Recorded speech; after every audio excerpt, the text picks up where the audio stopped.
Kisah orang-orang Betawi yang terpaksa menjual tanahnya dan pindah ke daerah pinggiran Jakarta sudah teramat sering terdengar. Sebagai penduduk asli kota Jakarta, masyarakat dan kebudayaan Betawi malah semakin terpinggirkan dan seolah tergilas perputaran zaman yang mengatasnamakan pembangunan. Sofyan Murtado misalnya, telah lama meninggalkan tempat kelahirannya di kawasan Setiabudi, Jakarta Selatan karena semakin lunturnya tradisi dan kebiasaan masyarakat Betawi yang ramah tamah dan akrab satu sama lain. Derasnya arus pendatang dari berbagai daerah tidak saja membuat lingkungannya di jantung kota Jakarta semakin penuh sesak, tapi juga membuat penghuninya makin individualistis. Akibatnya, tidak sedikit warga Betawi yang menjual dan memilih pindah ke berbagai tempat di pinggiran Jakarta. Namun tak jarang pula orang Betawi menjual tanah warisan hanya demi mengincar materi, karena tanah di Jakarta semakin mahal dan diincar kaum pendatang. Sudah tersisihkan di wilayahnya sendiri, orang Betawi juga jarang bisa berkiprah di wilayahnya sendiri. Misalnya di bidang pemerintahan. Sejak Indonesia merdeka, belum pernah sekalipun putra Betawi menjadi gubernur DKI Jakarta. Hingga di tingkat lurah, dari 265 kelurahan di DKI Jakarta, tercatat hanya 30 orang Betawi menjadi lurah. Sedangkan dari 43 kecamatan, hanya 3 camat yang orang Betawi. Usaha menjaga eksistensi masyarakat Betawi sebenarnya telah dilakukan dengan menetapkan Condet sebagai kawasan cagar budaya Betawi. Namun kenyataan memperlihatkan gagalnya usaha ini. Condet kini tidak lagi bernuansa Betawi. Bahkan belakangan kawasan ini berkembang tanpa terkendali karena rencana Pemda DKI tidak diimplementasikan secara sungguh-sungguh di lapangan.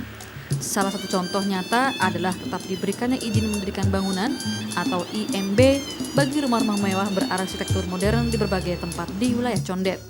Sementara warga Condet juga tidak sepatutnya dirugikan akibat kebijakan Pemda DKI tersebut yang antara lain melarang warga menjual tanahnya.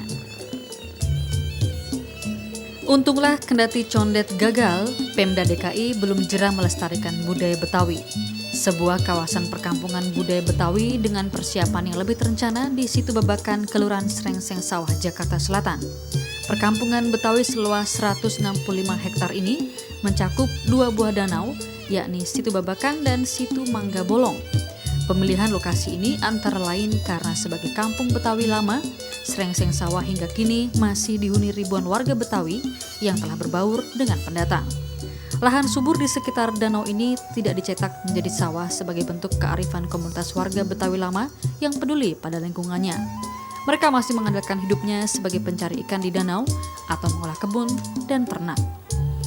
Sebuah rumah tradisional Betawi yang terletak persis di tepi danau telah direnovasi, dilengkapi dengan pembangunan 2 rumah lain yang juga berarsitektur khas Betawi. Kawasan budaya ini dilengkapi sebuah panggung yang biasa digunakan untuk berbagai kegiatan termasuk pementasan kesenian rakyat. Pelaksanaan syariat Islam yang terkenal dipegang teguh masyarakat Betawi sangat terasa di perkampungan ini. Membaca dan mengkaji ayat-ayat suci Al-Quran sudah menjadi bagian kehidupan mereka seperti yang telah ditanamkan sejak usia kanak-kanak. Tidak hanya bangunan fisik, berbagai kegiatan kawasan ini juga melibatkan sekitar 3.000 kepala keluarga yang mayoritas adalah orang Betawi asli dan sudah turun-temurun tinggal di daerah tersebut. Keterlibatan masyarakat sekitar terlihat dari pemanfaatan danau untuk mencari memelihara ikan dengan karamba atau berekreasi, serta penggunaan panggung kesenian sebagai sarana anak-anak dan remaja setempat berlatih tarian tradisional Betawi. Juga terdapat pelatihan keterampilan bagi remaja putus sekolah untuk mengisi waktu luang dengan kegiatan yang produktif. Selain dijual sebagai souvenir bagi pengunjung kawasan budaya Betawi, hasil pelatihan ini juga dipasarkan untuk memenuhi pesanan kerajinan tangan Betawi seperti kembang kelapa.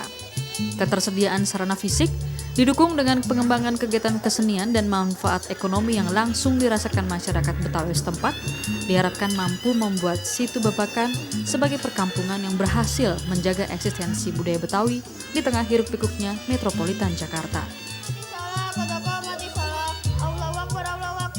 Haji Rohim dan warga Betawi lainnya juga berusaha menghapuskan kesan negatif yang sempat melekat pada warga Betawi, seperti tidak mau bekerja keras, semau gue, dan tidak peduli pada kelestarian lingkungan. Dengan tekad dan kerja keras warga Betawi siap berkiprah dan tak mau lagi disebut ketinggalan zaman.